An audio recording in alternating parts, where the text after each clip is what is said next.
আজকে আবারও চলে এসেছি ইলিশ মাছের রেসিপি নিয়ে। ইলিশ মাছটাকে আমি ভাজার জন্য নুন হলুদ মাখিয়ে রেখেছি। যে মাথাটা সেটা আমি আগের দিনই রান্না করে নিয়েছি, মাথার আর একটা মাছের অন্য পিসগুলো। তো আজকে এটা একটু অন্য প্রসেসে বানাবো, ওই জন্য আপনাদের সাথে রেসিপিটা শেয়ার করছি।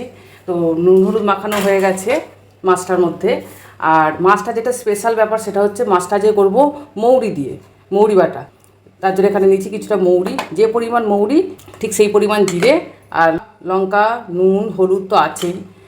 আর যেটা লাগবে সেটা হলো কয়েক টুকরো কাঁচা লঙ্কা। তো প্রথমে কি করব, মাছটা ভাজবো, তার জন্য কড়াই তেল বসাবো। তারই ফাঁকে মশলাটাকে করে নেবো। জিরে দিয়ে তো ইলিশ মাছ খাই, তো জিরে তো অল্প লাগবে। জিরের সাথে যেটা অ্যাড করলে টেস্টটা আরও অনেক গুণ বেড়ে যায় সেটা হলো মৌরি। তো এই রেসিপিটা আমার দাদুর কাছ থেকে শেখা। আমার দাদু ভালো রান্নাবান্না করতে পারতেন। মৌরি দিয়ে ইলিশ মাছ ওনার কাছ থেকেই প্রথম শেখা। তো মৌরিটা দিয়ে দিলাম, আর দিয়ে দিলাম কয়েক টুকরো কাঁচা লঙ্কা। তো এটা একটা পেস্ট বানিয়ে নেব। এই যে কড়া তেলটা ধোঁয়া উঠে গেছে, এবার মাছগুলো এক একে ছাড়বো। তেলটা গরম হয়ে গেছে,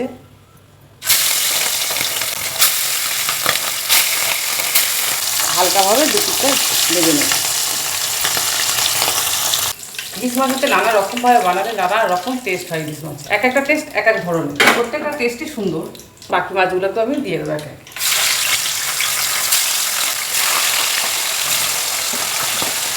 এখানে যে মাছের তেলটাকে ভেজে নিলাম, অল্প একটু মাছের তেল ছিল।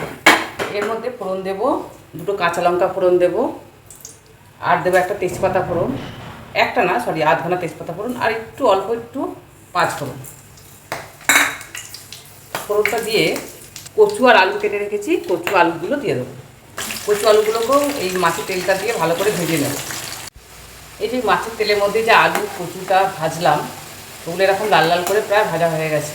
এইভাবে লাল লাল করে ভাজলে ইলিশ মাছের সেন্টটা আলু কচুর মধ্যে ভালোভাবে ঢুকে যায়। তো এইভাবে ভালো করে লাল লাল করে ভেজে নিয়েছি। এবার এর মধ্যেই মশলাগুলো এক একে অ্যাড করব। এখানে মৌরি জিরা কাঁচা লঙ্কা যেটা পেস্ট করেছিলাম সেটা দিয়ে দেবো। লঙ্কা হলুদ নুন এগুলো তো লাগবেই, কিন্তু গুঁড়ো লঙ্কা দিয়ে ইলিশ মাছটা কালার হওয়ার জন্য কাঁচা লঙ্কা দিয়েছি, গুঁড়ো লঙ্কাও দিয়েছি। তো এবার মশলা ধোয়ারই জল অল্প একটু দিয়ে একটুখানি সামান্য কষাবো। ওই মশলা ধোয়ার জলটা দিয়ে একটুখানি কষিয়ে নেবো। কষানোটা একটু ঝিমিয়ে আছেই করবো। আর দেবো দুটো বাতাসা। ইলিশ মাছের মধ্যে একটু মিষ্টি দিলে টেস্টটা আরও ভালো হয়, আর এইভাবে বানালে তো একটু মিষ্টি লাগবেই। এরকম মৌরি বাটা দিয়ে বানিয়ে দেখবে টেস্টটা কত সুন্দর হয়। সর্ষে বাটা দিয়ে তো খেয়েছেন, সর্ষে বাটা দিয়ে তো হয়, জিরে বাটা দিয়ে হয়, যেরকম মৌরি বাটা দিয়ে বানিয়ে দেবে। এই মৌরি একদম কষাচ্ছি, কষাতে কষাতে মৌরির একটা খুব সুন্দর সেন্ট ছাড়ছে। মৌরি এমনি মুখে দিলে দেখবেন যেন মাথাটাই ঠান্ডা হয়ে যায়, মুখটা ঠান্ডা হয়ে যায় এরকম লাগে, ঠিক ওই ধরনের একটা খুব সুন্দর মিষ্টি সেন্ট ছাড়ছে। তো এবার এই কথা বলতে বলতে এখানে কষানো হয়ে গেল। এবার এর মধ্যে জল দেবো।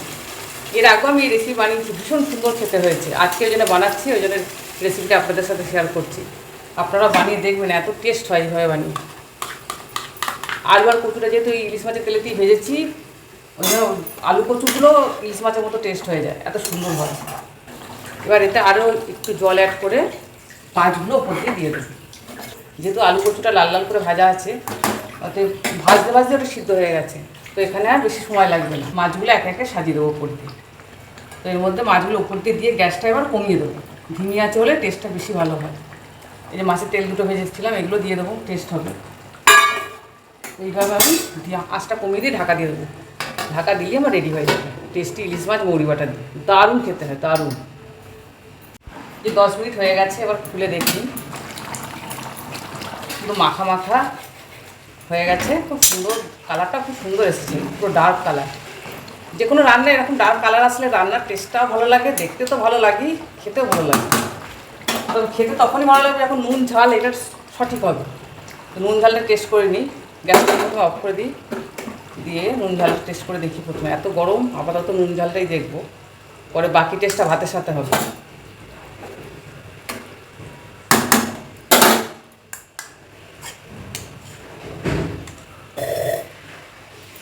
দারুণ টেস্ট হয়েছে, দারুণ। তো রেডি হয়ে গেছে আমার গরম গরম মৌরি ইলিশ। গরম ভাতেতে ফাটাফাটি জমে যাবে একবারে। গরম ভাতেতে এরকম একটা ঝোল হলে আর কিছুই লাগে না। বাঙালির গরম ভাতে এরকম ইলিশ মাছের ঝোল হলে পুরো জমে যাবে ব্যাপারটা। একটু আলু ঝোল আর এরকম গরম এক পিস মাছ রেডি হয়ে গেছে আমার মৌরি দিয়ে ইলিশ মাছের ঝোল। আর সালা আসি, টাটা।